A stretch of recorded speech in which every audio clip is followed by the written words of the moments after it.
কথায় বলে ধর্ম যার যার, বড় মা সবার। আজ চলেছি বড় মার দর্শন করতে, নৈহাটির বড় মা। চলো তোমাদের সঙ্গে নিয়ে যাই। Everyone, good morning. আজ রয়েছি দমদম স্টেশন। আজকে দমদম স্টেশন থেকে যাব নৈহাটি বড় মার কাছে।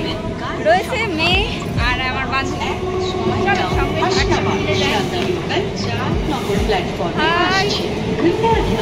চলো। এখন ট্রেনের টাইম অনেকটা সময় আছে, আর প্রচুর ভিড়। অফিস টাইম, বেরিয়েছি 7টার সময়, এখন বাজে প্রায় 8টা 20 মতন। চলো যাওয়া যাক নৈহাটি। চলে এসেছি নৈহাটি, আর এই যে ট্রেন টাটা দিয়ে যাচ্ছি মায়ের মন্দিরের কাছে। তো চলো, খুবই আনন্দ লাগছে। আজকে বুধবার, ভেবেছি ভিড় যাতে একটু কম হয় ভালোই হবে, প্রচণ্ড রোদ্দুর, প্রচণ্ড। নৈহাটি স্টেশন আসতে হলে তোমরা দমদম বা শিয়ালদা দিয়ে আসতে পারো, 15 টাকা টিকিট। আর এখান দিয়ে নেমে বড় যে ব্রিজটা আছে, ফ্লাইওভারটা, ওটা পার করেই যে স্টেশন আছে, মানে টিকিট কাউন্টার, ওখান থেকে 5 মিনিট জাস্ট রাস্তা। তো চলো, এখনও স্টেশন থেকে পার করিনি, ব্রিজটা, ওভারব্রিজটা পার করি তারপরে।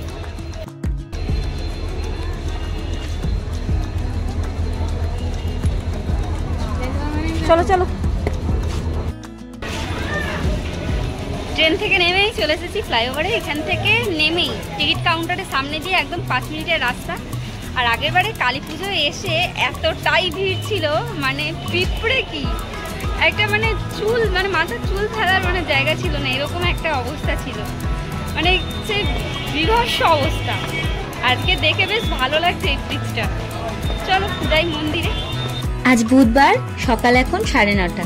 চলে এসেছি নৈহাটি স্টেশন। আর নৈহাটি স্টেশন থেকেই 2 থেকে 3 মিনিট পায়ে হাঁটলেই চলে আসবে বড়মার মন্দিরে। এখানে তোমরা পায়ে হেঁটে ছাড়াও অটো বা টোটো বা রিক্সাও পেয়ে যাবে 10 টাকার বিনিময়। মন্দিরের গেটের সামনে তোমাদেরকে নামিয়ে দেবে। তো চলো, আজ বুধবার, আমরা সেই হিসেবে এসেছি আজকে যেন ভিড়টা কম পাই।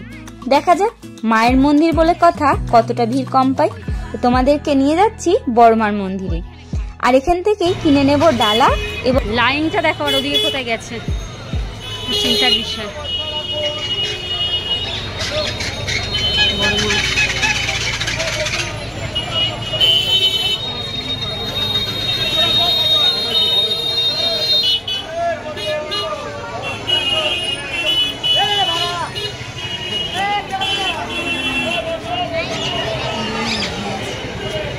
লাইন দেখো, লাইনটা দেখো, লাইনটা দেখো।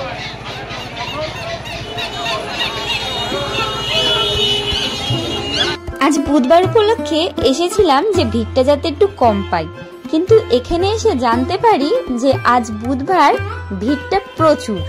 কারণ হচ্ছে আজ আমাবস্যা লাগছে রাত্রি 2:35 নাগাদ।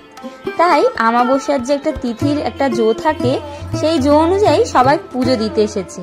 তাই আজ প্রচুর ভিড়। কাল বৃহস্পতিবার, তা ভিড় হবেই। তো তাই জন্যে লাইন দিয়েছি অনেকটা দূরত্ব। এই ব্রহ্মময়ী যে মায়ের মন্দিরটা গঙ্গার ধারে রয়েছে, তার থেকেও অনেকটা দূরে আমাদের লাইন। ভাবলাম লাইনে তো দাঁড়িয়ে আছি, মায়ের মন্দিরটাও দর্শন করে যাই। মন্দিরের সামনে ঢুকতেই রয়েছে বাবা মহাদেবের মন্দির। আজ আমাবস্যা এবং তার সাথে শ্রাবণ মাস, বেশ ভালোই লাগলো। মায়ের মন্দির, তার সাথে সাথে বাবার মন্দিরও দর্শন হয়ে গেল। চলে এসেছি ব্রহ্মময়ী মায়ের মন্দির দর্শন করতে। এখানে মাকে ছোট মা বলেই সবাই চিনে থাকে। চলো আমিও দর্শন করি, এবং তোমরাও নিজের দর্শন করে মনস্কামনা জানাতে পারো।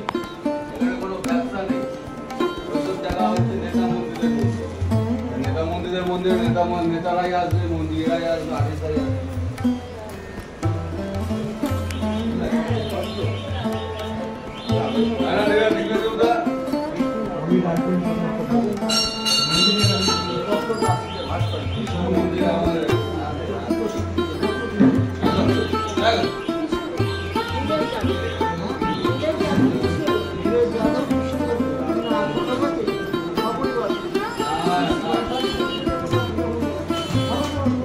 ব্রহ্মময়ী মায়ের মন্দির দর্শন করে লাইনে অনেকটা রাস্তা অতিক্রম করার পর মায়ের মন্দিরের খুব কাছাকাছি আসার পর আমরা চলে এসেছি একটা ডালার দোকানে। এখানে 51 টাকা থেকে ডালা শুরু, দিচ্ছে এখানে 5 থেকে 6টা সন্দেশ, আলতা, সিঁদুর, ধূপকাঠি, মোমবাতি এবং তার সাথে কিছু জবার মালা বা ফুল। তো এখান দিয়ে তার সাথে দিচ্ছে চেলি কাপড়, যেটা তোমরা বাড়িতে পুজো দেওয়ার পর এটা বাড়িতে গিয়ে তোমাদের মেন দুয়ারে বাঁধতে বলা হয়। আমি অবশ্য জানতাম না, এখানে পুজো দেওয়ার পর আমি জানতে পারি যে এই যে শালু কাপড়টা দেয়, সেই চেলি কাপড়টা বাড়িতে নিয়ে গিয়ে বাঁধতে হয়।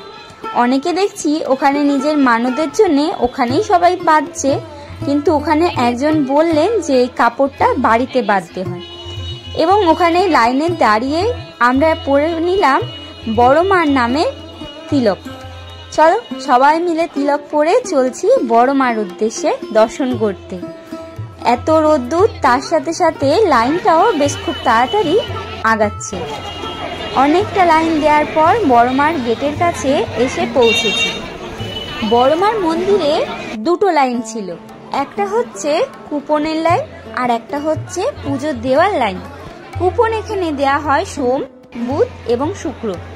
এখানে কুপন বিনামূল্যেই দেয়া হয় ভোগ প্রসাদে, যেটা কিছুদিন আগে থেকেই চালু হয়েছে।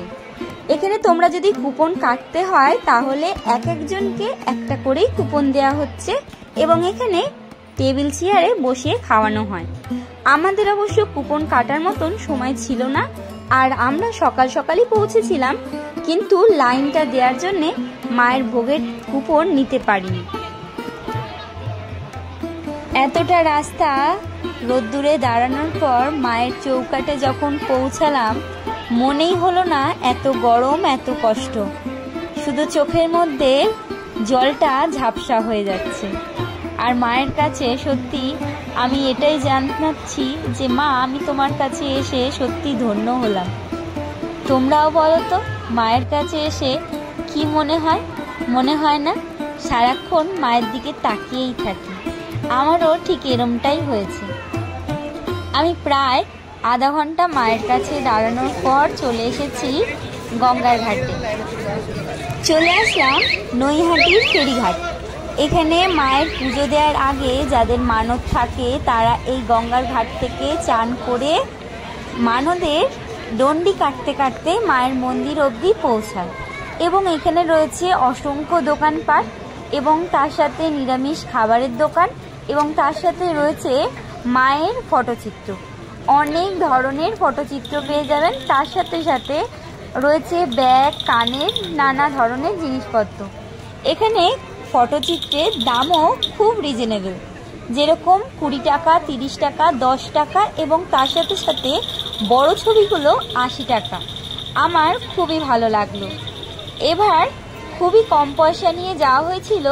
নেক্সট বার গেলে ভেবেছি মায়ের একটা বড় ছবি নিয়ে আসবো। নৈহাটি যারা আসছো 4 চাকা নিয়ে, এই গঙ্গার ঘাটে পার্কিংয়ের ব্যবস্থাও রয়েছে। এখানে কর্তৃপক্ষের সাথে কথা বলে তোমরা পার্কিংয়ের ব্যবস্থাও পেয়ে যাবে এবং চান করারও জায়গা এই ফেরিঘাটের কাছে। এখানে ফেরিঘাট বলতে এপার থেকে ওপার করার জন্য একটা সুব্যবস্থাও রয়েছে। চলো, আজকের ভিডিওটা তোমাদের কেমন লাগলো কমেন্টে জানাতে একদম ভুলবে না। বড় মার দর্শন করে তোমাদের কেমন লাগলো সেটাও কিন্তু কমেন্টে জানাবে। আমার মনস্কামনা মাকে জানিয়ে চললাম নিজের বাড়ির উদ্দেশ্যে। আজকের মতন টাটা, আবারও দেখা হবে